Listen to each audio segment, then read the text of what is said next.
Welcome back to A Mile a Minute. Let's get started with the news of the past week.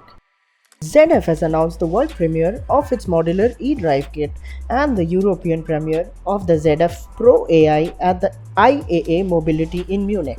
The eDrive kit reduces development time for the new eDrives by up to 50% and offers significant improvements in power density, weight, and efficiency. The kit offers various configurations ranging from kits for compact cars to kits for premium segments as well. SAEIndia has commenced the 15th edition of the e-baja SAEIndia series.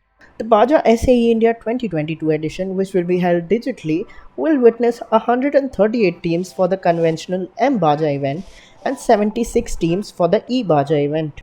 The event involves tasks for students to conceptualize, design, build, test, and validate a single-seater four-wheeled all-terrain vehicle to take part in a series of events being conducted in 3 phases this year.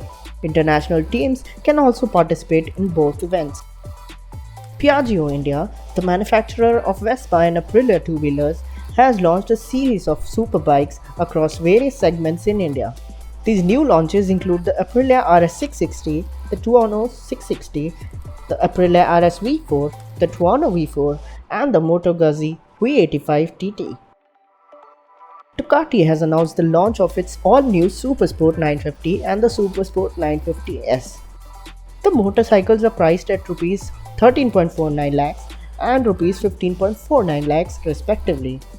Both the variants are powered by a 937cc Testa Stretta 11 twin-cylinder engine revised to meet BS6 emission norms.